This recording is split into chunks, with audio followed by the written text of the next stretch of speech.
Let's talk about the Spanish psychological thriller, The Skin I Live In, 2011. The plot basis of the picture is quite simple: a father takes revenge on a rapist for the deceased daughter. However, the circumstances in which he does it are very non-trivial. Being a brilliant surgeon, he kidnaps the young man and transforms him into a woman. All events develop around this fact. The woman turns out to be beautiful. She is so good that the surgeon himself, whose name is Robert Ledgard Antonio Banderas, falls under her charm. And as soon as it happens, he fails. The woman, whom he called Vera, quickly understands what power she has gained and what opportunities this opens up for her. Everything else is just a matter of time. Robert's life is rapidly going downhill, but he does not see or hear this. It seems to him that he is in control of the situation, but this is not the case. In the final, Vera and Robert switch places. Once again, the villain surgeon becomes a victim, and the victim Vera becomes a villain again. Critics define the genre of the picture in different ways. Some attribute it to thrillers, others to horror, but I would attribute it to thrillers with horror elements due to the presence of shocking details that are associated not so much with a crime as with the method of sophisticated revenge. Since revenge is also criminal here, it generates new crimes, confirming once again the old truth that the punishment of a guilty person must be given to justice, otherwise, a chain reaction of crime occurs. The film is based on the novel Tarantula by the French writer Thierry Jonquet, which for some reason is considered tabloid, although I don't see anything tabloid in it. Except for an unusual statement of the main problem that goes beyond the usual and creates a fantastic, though psychologically reliable, picture. Yes, it could have happened, although I'm sure it never happened anywhere. But theoretically, it is not excluded. The movie is based not only on the problem of revenge, but also on the image of a mad scientist. It feels connected with the island of Dr. Moreau, Frankenstein, and the ancient myth about the sculptor Pygmalion who fell in love with his creation. Sexual problems are also touched upon, which in themselves are the cause of a good half of crimes in the world, and the other half are committed because of money. Sex, like a key, releases many primitive instincts that hardly get along with the norms of modern society. The film is very different from the book, although their kinship is certainly felt. The movie is focused on entertainment, and the book is on psychology. I like the ending of the book much more, although understand that it wouldn't look good in the movie.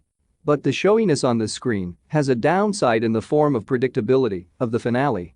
In the movie, you are expecting something like this. The ending of the book is unexpected and therefore shocking. But let's talk about everything in order. If we line up the intricate plot of the film in one line, then we can see that everything begins with the sexual crime and ends with it too. All the works of Robert Ledgard were wasted, revenge did not reach the goal, the deceased daughter is forgotten, and her father sleeps with an indirect killer whom he himself transformed into a woman. And it would be fine if only that. But the doctor was trapped. Now he is entirely in the hands of his creation, woman Vera, who was previously a Guy Vincent. He can't kill her or let her go. It's a pity to kill her. A scientist is not able to destroy his work, confirming his genius, that is, the invention of artificial leather. And it's dangerous to release Vera. She can go to police.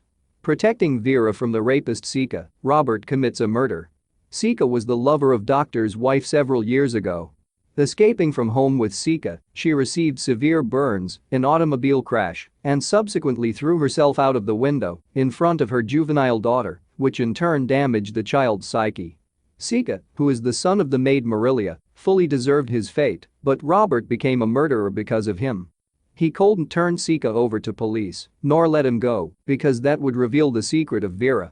Sika is a poor-minded man. He thought that Vera was Robert's wife, his former mistress, and he had a right to her, for old time's sake.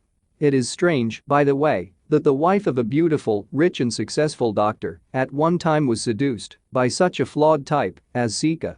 But, on the other hand, women often like bad guys, namely aggressive idiots, and they can't resist them.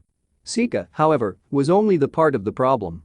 By eliminating him and getting rid of the corpse, Robert got even deeper into the situation that he himself had created. He has to trust Vera and live with it, constantly controlling her.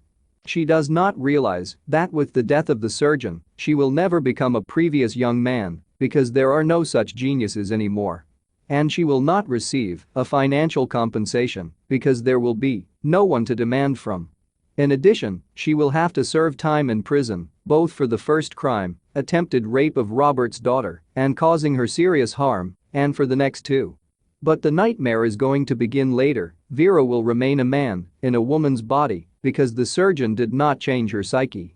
Inside herself she still is the same Vincent. He did not have a natural failure of sexual orientation like those men who consciously remade themselves into women. It turns out that revenge drove all the characters into a dead end and made their situation much worse than it was before. For revenge, it would be better for Robert to kill Vincent at once and not do scientific experiments on him. But the scientist could not resist the opportunity to get a guinea pig. As for the book Tarantula, there is no Sika there.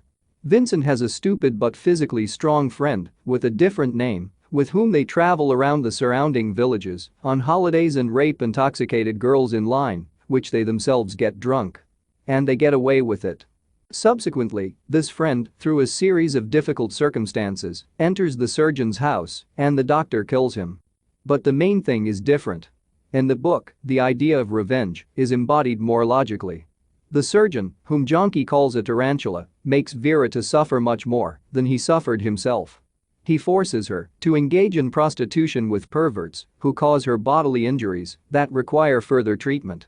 This is a new layer of suffering, no less than the previous one, or even more. In the film, Vincent's suffering consists only in the fact that he is deprived of his male identity by forcibly changing his gender. Prostitution is out of the question, so we can say that he still got off lightly, living as a woman, on everything ready, in separate rooms, in the rich estate of the surgeon. And the love of single doctor to Vera spoils everything. He loses his mind and his vigilance, which Vera immediately uses, treacherously killing Robert and his maid Marilia in the finale. We expected something like that. There was no future for this relationship initially, given their background. In the end, the doctor himself would have understood this and come to the conclusion that Vera should be eliminated. Unfortunately for him, she carried out her revenge earlier. In the book, the ending is different. The victim falls in love with the surgeon and becomes his accomplice in the murder of a former friend who was the companion in violence. Whether such a union is established for a long time is unknown because the novel ends there. But it's amazing who we should to sympathize with in this film. In fact, there is no one. The surgeon was originally a victim and then became a criminal, changing Vincent into a woman and killing Sika. Vincent was a rapist and then he became Vera, a victim, who in the final avenges herself and commits double murder. Everyone here is worth each other. However, at certain moments, sympathy arises for each of them under the influence of the suffering they experience. But when the sufferings pass, there is no sympathy left. In general, the film deserves high marks for the plot and performance of the actors. But, on the other hand, there is no positive hero in it with whom the viewer could identify himself, and this is a serious omission. The picture is an illustration of the fact that denial of justice and concentration on a personal revenge do not improve the situation but only make it worse. As a result, justice is not restored and new crimes committed. And it is not entirely clear to us what was more in the surgeon's actions, a thirst for justice or a desire to get a test subject for artificial skin transplantation. There are a lot of problems in the film, none of which has received a clear and unambiguous outcome, but that's what makes it interesting. At the same time, no one character went unpunished, everybody got in full for his deeds. There is nothing optimistic about Vera's return home either. This is not a happy ending. Very soon she will go to jail for a long time. And one more consequence can be blamed on her. With the death of the surgeon, was lost his invention of artificial skin, which he kept secret. After all, it was not necessary to shoot Robert sleeping, she could just run away at night. It turns out that the despicable rapist Vincent, with habits of a jackal in the movie, is the worst of all. After all, it started with his criminal pleasures. And Robert's death leads to the fact that many people who need skin grafts won't now receive the help. If you like this review, please like it, subscribe to the channel, and click on the bell for alerts. Thanks for your attention. See you.